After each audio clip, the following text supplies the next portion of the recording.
Hey friends, a little Sunday story time for you. I'm sure you've heard that we got a new pope. If you haven't heard, where have you been?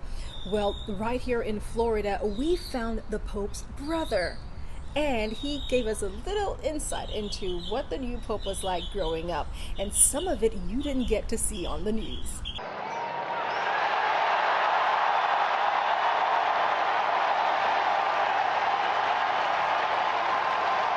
La pace sia con tutti voi. Tell me about your day today. How's it been with all the phone calls that you've been getting? It's been, I could say it's been brutal. It's since the announcement came. People have been coming out of the woodwork. People I haven't heard from, and it's like you win the lottery. You know, all of a sudden you got 1,000 friends that you never heard of. It's been like that. The house phone's been ringing. My cell phone hasn't stopped ringing. Text messages are pouring in. Facebook friend requests by the thousands are coming in. Phone calls, people knocking on the door. It's just been nonstop. And at first it was kind of, oh God, I don't need this today. I don't feel real good. But I understand the need to talk to people and take care of it. But it's kind of a pain, but I'm okay with it, and I don't mind it as much now. Before the conclave, the same thing was starting to happen because his name was out there. I didn't talk to anybody. I was like, I'm not talking to anybody before anything because what's the point? I could say something, and he doesn't win, it doesn't matter. So wait till afterwards. Well, sure enough, afterwards, the whole world lit up. My mind, it's still blown. I can't express to you what's inside me, how I feel. It's just amazing. It's incredible. If you can't tell, I'm flummoxed. It's just incredible. I'm speechless. I come up with words. I don't know if they make any sense, but when I heard the news, and I saw him come on the balcony, it was like, oh my God, it's Rob. It's never going to be the same. What are we going to do? Oh, yes, it's Rob. Yeah. We, kind of go crazy, jump around, tingly, happy, dance, do a dance.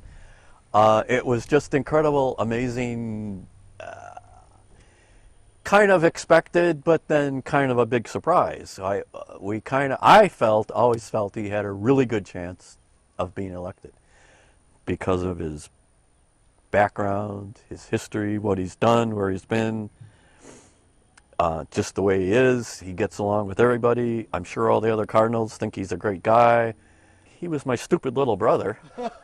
What do older brothers do to their little brothers? They beat him up, they throw him down, literally throw him down the stairs. You threw the Pope down the stairs. Not the Pope.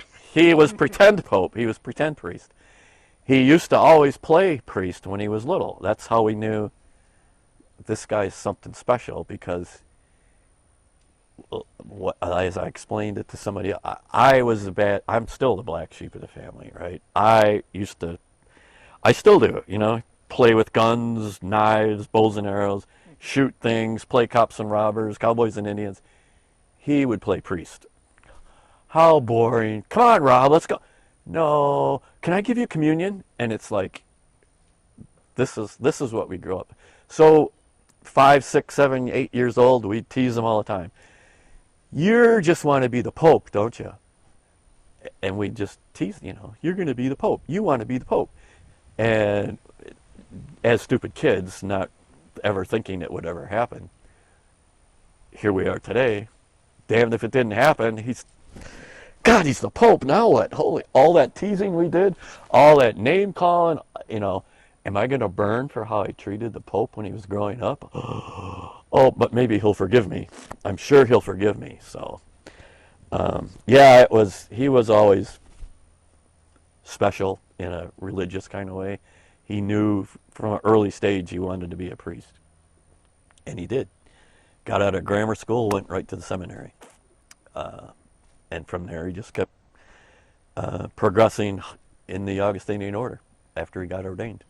Now, I just kind of see him middle of the road, don't create a lot of hate and discontent by making big changes. It's continue the course, try to get the church, grow the church, and solve the issues that the church is facing, whether it be with, there was all that, the priests that were accused, and some I guess did, with child abuse and sexual predation, and nothing, oh, they're a priest, just put it under the rug.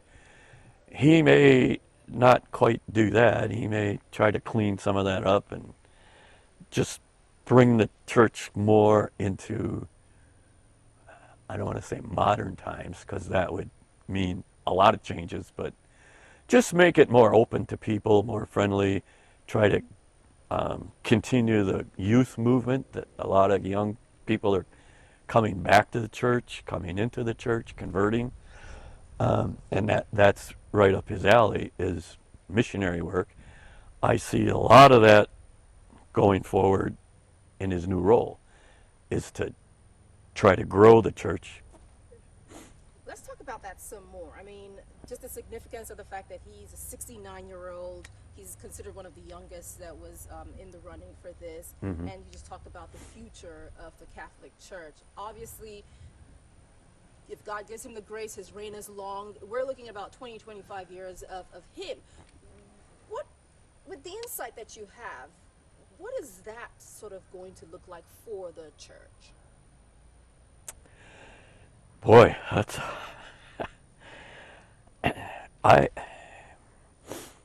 I think I don't know, it's hard to say. I think he'll be like he'll get the cardinals in a room and tell them what he expects. Pretty much lay the law down. This is how we're going to run things, and expect them to go tell their bishops, this is what's going to happen. Are we going to see radical change? I don't think so. Are we going to see women priests? I don't think so. Now he's done some things in his previous position to open things up to women that were never open before, but I don't think it'll go as far as, like Francis said, no, I draw the line at women priests. That's a church tenet. I don't think he's going to change that. Have you seen the movie Conclave? When they were talking to the nun, and the nun said, we don't say anything, but we have ears. Yeah. So he's gone out and grabbed some women and said, I want you to help me. Tell me about these guys. What do you think of them? So whereas before it was a boys' club and, all the bishops, now he's got a couple of women, in, whether they're nuns or lay people, but they know some of these people on the list.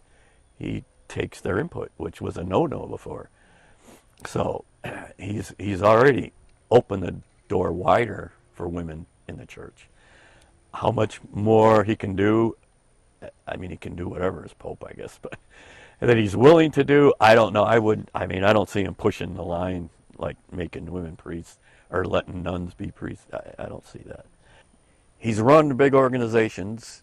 He's been around the world, talked to, church people, leaders of other countries. He's done all these popely things already. Can I think of another cardinal that's done that?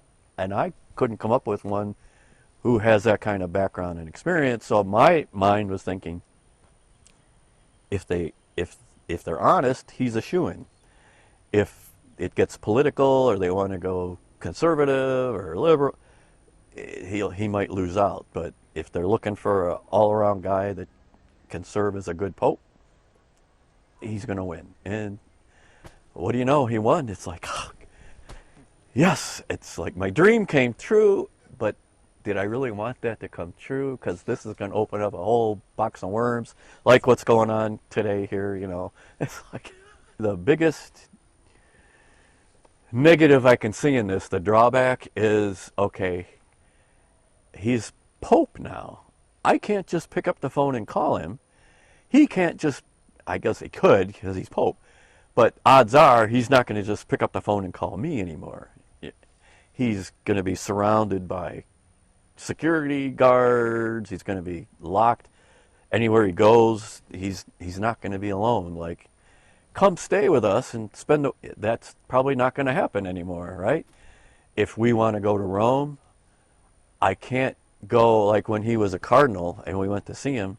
Hey, can we go see the Pope? Sure. Now, who do I talk to? Hey, I'm the Pope's brother. Can I go see him? No.